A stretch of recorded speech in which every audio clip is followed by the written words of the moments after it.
Hello everyone. இப்போ நம்ம பார்க்க போகிற டாபிக் இன்னைக்கான டாபிக் என்ன அப்படின்னா பயோபாட்னியில் யூனிட் 4ல் principles and process of biotechnology தான் நம்ம பார்க்க போகிறோம். அதில் லாஸ்ட் இதில் அதோட மெயின் இன்ட்ரோ பார்த்துருக்கோம். அடுத்து ஃபெர்மெண்டேஷன் மாடல்ஸ் ஆஃப் பயோடெக்னாலஜியில் ஃபெர்மெண்டேஷன்னா என்ன அப்படின்னு சொல்லிட்டு உங்களுக்கு தெரியுமா? ஃபெர்மெண்டேஷன் அப்படின்னா என்ன அப்படின்னா தமிழில் நொதித்தல் அப்படின்னு சொல்லுவாங்க. இப்போ நொதித்தல் அப்படிங்கும்போது உங்கள் எல்லாத்துக்குமே என்ன ஞாபகம் வருது? நொதித்தல் அப்படின்னா நம்ம பழச்சாறுலாம் பாரம்பரிய இது மாடர்ன் ஆஃப் பயோடெக்னாலஜி அப்படின்னா பாரம்பரிய மெத்தடில் பயோடெக்னாலஜி எப்படி இருந்துச்சு அப்படிங்கும்போது நொதித்தல் எப்படி அப்படின்னா பாரம்பரிய இதில் நொதித்தல் வச்சுருக்கோம். இப்போ ஆல்கஹால் ரெடி பண்ணுறதா இருக்கட்டும், ஒயின் ரெடி பண்ணுறதா இருக்கட்டும், என்ன பண்ணுவாங்க அப்படின்னா அந்த பழச்சாறுலாம் என்ன பண்ணி நல்ல பழச்சாரெல்லாம் எடுத்துட்டு அந்த பழச்சாறை ஒரு குடுவையில் போட்டு இது பண்ணி ஸ்டோர் பண்ணி வச்சு மண்ணுக்கு அடியில் நல்லா மண்ணு தோண்டி அந்த பானை மண்ணுக்குள்ள அடியில் புதைச்சி வைக்கும் போது அதில் CO2 இருக்கட்டும், இல்லை ஆக்சிஜன் லெவலாக இருக்கட்டும், ஆல்கஹாலாக இருக்கட்டும், அதில் ஈஸ்ட் கண்டென்ட் ப்ரெசென்ட் ஆகிறதா இருக்கட்டும், நிறைய விதமான இது என்ன பண்ணும் அப்படின்னா அந்த நொதித்தல் முறை மூலயமா ஃபெர்மெண்டேஷன்ஸ் மூலயமா ப்ரெசென்ட் ஆகி ஒரு ஆல்கஹாலுக்கு ரெடி ஆகும். அந்த ரெடி ஆகிற மெத்தட்ஸ் எப்படி அப்படின்னா மெத்தட் ஆஃப் பயோடெக்னாலஜி பாரம்பரிய முறையில் இதாகுது. இப்போ உங்கள்கிட்ட ஒரு கொஷின்ஸ். இப்போ உங்களுக்கு மாடர்ன் லைஃப் பிடிச்சிருக்கா இல்லை கான்வர்ஷல் லைஃப் பிடிச்சிருக்கா? இப்போ பாரம்பரிய முறையில் உங்களுக்கு போகிற வாழ்க்கை பிடிச்சிருக்கா இல்லை இப்போ நவீன முறை மூலியமா ஓடிட்டு இருக்க வாழ்க்கை உங்களுக்கு பிடிச்சிருக்கா அப்படின்னு சொல்லிட்டு என்னோட ஷேர் பண்ணுங்க. இப்போ இந்த இதில் என்ன சொல்றாங்க அப்படின்னா மாடர்ன் ஆஃப் பயோடெக்னாலஜி பொறுத்த வரைக்கும் ஃபர்ஸ்ட் ஃபெர்மெண்டேஷன்.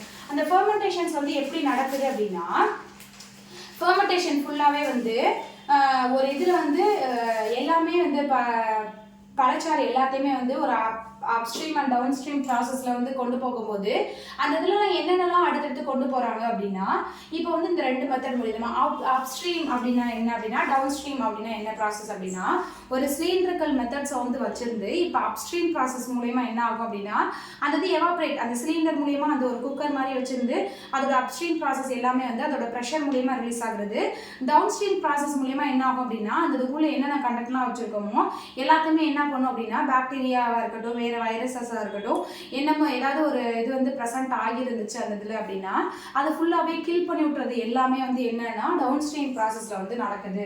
இந்த இதில் என்ன இதாகும் அப்படின்னா அடுத்தடுத்த மெத்தட்ஸ் இந்த இதில் ஒரு மாடர்ன் மெத்தட்ஸ் கொண்டு போகிறாங்க. டவுன் ஸ்ட்ரீம் ப்ராசஸாக இருக்கட்டும், அதில் அட்வான்டேஜஸாக இருக்கட்டும், அதில் மைக்ரோபியல் கண்டுபிடிக்கிறதா இருக்கட்டும், அதில் ஃபியூயல் ரெடி பண்ணுறதா இருக்கட்டும், அதில் ஒரு பயோமாஸை ரெடி பண்ணுறதா இருக்கட்டும், ஃபெர்மெண்டேஷன்ஸ் கொண்டு வரதா இருக்கட்டும், அதுலேருந்து ஏதாவது எனர்ஜியாக இருக்கட்டும், சென்சாராக இருக்கட்டும், எல்லாமே என்ன பண்ணுறாங்க அப்படின்னா இந்த மெத்தட் ஆஃப் பயோடெக்னாலஜியில் அப்ஸ்ட்ரீம் அண்ட் டவுன் ஸ்ட்ரீம் ப்ராசஸில் அடுத்தடுத்து கொண்டு வந்துகிட்டே இருக்காங்க. இந்த இதில் என்ன இது பண்ணுறாங்க அப்படின்னா அடுத்ததுல இப்போ மாடர்ன் பயோடெக்னாலஜி மூலியமாகவே சிங்கிள் செல் புரோட்டீன்ஸ். இப்போ சிங்கிள் செல் புரோட்டீன்ஸ் அப்படின்னா என்ன அப்படின்னா ஒரு தனி செல் புரதம் சொல்றாங்க. அது எப்படி அப்படின்னா கார்போஹைட்ரேட்டாக இருக்கட்டும், புரதமாக இருக்கட்டும், வைட்டமினாக இருக்கட்டும், அது நம்மளுக்கு தேவையான நியூட்ரியன் கண்டென்ட்டாக இருக்கட்டும், எல்லா விதமான சத்துக்களுமே சேர்ந்தது என்ன பண்ணுறாங்க அப்படின்னா ஒரே ஒரு டேப்லெட் மூலியமாக கொண்டு வராங்க. என்ன அப்படின்னா அது சிங்கிள் செல் புரோட்டீன் ஒரு ஸ்பைருலினா டேப்லெட் மூலியமா கொண்டு வராங்க. இந்த இதுலேயும் உங்கள்கிட்ட நான் ஒரு கொஸ்டின்ஸ் கேட்குறேன். இப்போ ஸ்பேஸில் இருக்கவங்களா இருக்கட்டும், ஸ்பேஸ்க்கு இருக்கிறவங்களா இருந்தாலும் சரி, ப்ளஸ் அண்டார்டிக் இப்போ ட்ராவல் மூலியமாக அந்த அண்டார்டிக் விஞ்ஞானிகள் ரிசர்ச்சர்ஸ்லாம் இருக்காங்க தெரியுமா? அவங்க ட்ராவல் பண்ணும்போது ஃபுட்டு எடுத்துக்கிட்டே போவாங்களா இல்லை ரிசர்ச் பண்ணும்போது அவங்களுக்கு ஸ்பேஸில் ஃபுட்டு ஃபுட் கண்டென்ட்டாகவே எடுத்துக்கிறாங்களா? அவங்களுக்குலாம் இப்போ ரிசர்ச் பண்ணுறவங்களா இருக்கட்டும், இல்லை ஸ்பேஸில் இருக்கவங்களா இருக்கட்டும், அவங்க 100 டேஸாக இருக்கட்டும், இல்லை 1 இயராக இருக்கட்டும், 6 மந்த்தாக இருக்கட்டும், இல்லை 2 மந்த்ஸ் 3 மந்த்ஸாக இருக்கட்டும், சாப்பிடாம எப்படி அங்கே உயிர் வாழ்கிறாங்க? அவங்க அதை சாப்பிட்றதுக்கு என்ன எடுத்துக்கிறாங்க உங்களுக்கு தெரியுமா? உங்கள் எல்லாத்துக்கும் தெரிஞ்சிச்சு அப்படின்னா என்ன எடுத்துக்கிறாங்க அந்த ஸ்பேஸில் அவங்க 100 டேஸ் வாழ்கிற வரைக்கும் அவங்களுக்கு உயிர் வாழ்கிறதுக்கான அங்கே என்ன அத்தியாயமாக இருக்குது அப்படின்னு சொல்லிட்டு உங்களுக்கு தெரிஞ்சிச்சுன்னா கமெண்ட் பாக்ஸில் கமெண்ட் பண்ணுங்கள். இப்போ என்ன அப்படின்னு சொல்கிறாங்க அப்படின்னா இந்த ஸ்பைருலினாவை பொறுத்த வரைக்கும் இதில் வர வைக்கோலாக இருக்கட்டும், இதில் வர தேவையான இந்த கரும்பு சக்கையோட பாகா இருக்கட்டும், வெள்ளை பாகா இருக்கட்டும், சில கழிவுகள் பொருளாக இருக்கட்டும், எல்லாமே என்ன அப்படின்னா இந்த சிங்கிள் செல் ப்ரோட்டீன்ஸில் எல்லாமே மிக்ஸ்ட் ஆகி எல்லா விதமான ப்ரோட்டீன்ஸும் நியூட்ரியன்ட்டு எல்லாமே கலந்து தான் இந்த சிங்கிள் செல் ப்ரோட்டீன்ஸில் அடுத்தடுத்து கிரியேட் ஆகுதுன்னு சொல்கிறாங்க.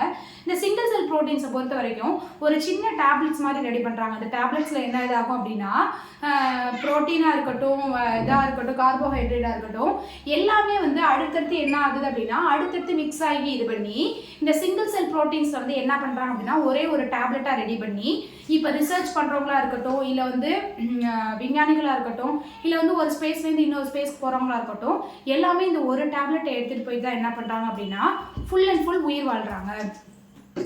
இந்த இதை பொறுத்த வரைக்கும் அடுத்து வந்து என்ன சொல்றாங்க அப்படின்னா இது வந்து advantage of in modern biotechnology. இந்த மாடர்ன் பயோடெக்னாலஜியில் வந்து என்ன சொல்றாங்க, இப்போ வந்து மெத்தட்ஸ் ஆஃப் பயோடெக்னாலஜியில் வந்து என்ன சொன்னாங்க அப்படின்னா ஃபுல் அண்ட் ஃபுல் இந்த மெத்தட் ஃபுல்லாமே என்ன அப்படின்னா பாரம்பரிய முறை மூலியமா நடக்குது அப்படின்னு சொல்லி சொன்னாங்க. இப்போ அட்வான்ஸ்மெண்ட் ஆஃப் மாடர்ன் பயோடெக்னாலஜி ஃபுல்லாக என்ன ஆகும் அப்படின்னா அட்வான்ஸ் அப்படின்னா நவீனமயம் மூலியமா வந்து ஓடிட்டே இருக்கிறது தான் சொல்லி சொல்றாங்க.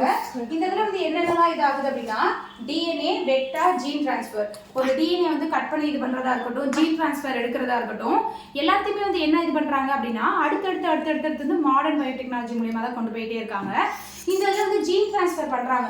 ஜீன் டிரான்ஸ்ஃபர் அப்படின்னா நிறைய மெத்தடில் வந்து ஜீன் டிரான்ஸ்ஃபர் பண்ணுறாங்க. என்ன அப்படின்னா ஒரு டைரக்ட் ஜீன் டிரான்ஸ்ஃபராக இருக்கட்டும், இன்னொன்று வந்து இன்டைரக்ட் ஜீன் டிரான்ஸ்ஃபராக இருக்கட்டும், அடுத்தடுத்து மெத்தடில் வந்து ஜீனை வந்து டிரான்ஸ்ஃபர் பண்ணிகிட்டே போயிட்டு இருக்காங்க. இந்த ஸ்க்ரீன் ஆஃப் ரீகம்பினன்ட்ல வந்து என்ன சொல்றாங்க அப்படின்னா ஒரு இதில் வந்து ப்ளூ அண்ட் ஒயிட் காலனைஸ் ஒரு அகார பிளேட்டை வந்து ஒரு ஜெல் மாதிரி இது வந்து சொல்யூஷன்ஸ் வந்து ரெடி பண்ணி அந்த இதில் வந்து ப்ளூ அண்ட் ஒயிட் காலனைஸ் வந்து செலக்டபிளாக வந்து செலக்ட் பண்ணிக்கிறாங்க. அந்த செலக்ட் பண்ணிட்டு லாக் இசட்டாக இருக்கட்டும், எக்ஸ்காமாவாக இருக்கட்டும், அடுத்தடுத்து வந்து அதை செலக்ட் பண்ணி ஆன்டிபயோட்டிக் ரெசிஸ்டன்ஸ் வந்து இருக்கா அப்படின்னு சொல்லிட்டு மார்க் பண்ணிக்கிறாங்க. அந்த மார்க் பண்ணதில் வந்து ரிலிகா பிளேட்டிங் டெக்னிக் மூலியமாக வந்து எப்படி வந்து அதை பிளேட் பண்ணலாம், அந்த மெத்தட்ஸ் வந்து எப்படி வந்து அந்த டெக்னிக்கில் வந்து பிளேட்டிங் மெத்தடை கொண்டு போகலாம், அந்த ஐசோலேட் ஜெனட்டிக்ஸ் ஒரு ஜெனட்டிக்ஸை வந்து எப்படி ஐசோலேட் பண்ணலாம், என்னென்ன மெத்தட்லாம் ஐசோலேட் பண்ணி அது வந்து ஹைப்ரிடாக இருக்கிற வந்து டெக்னிக் மூலியமாக வந்து எப்படி வந்து பிளாட்டிங் ரெடி பண்ணலாம் அப்படின்னு சொல்லிட்டு இந்த இதில் சொல்கிறாங்க. இந்த பிளாட்டிங் ஹைபிரிடைசேஷன்ஸ்லேயே வந்து 3 பிளாட்டிங் சொல்கிறாங்க. என்னென்ன பிளாட்டிங் அப்படின்னா southern blotting, northern blotting, western blotting அப்படின்னு சொல்லிட்டு 3 பிளாட்டிங் சொல்கிறாங்க. இந்த 3 பிளாட்டிங்கை வந்து நெக்ஸ்ட் கிளாஸ் வீடியோவில் வந்து அப்லோட் பண்ணுறேன். தேங்க்யூ.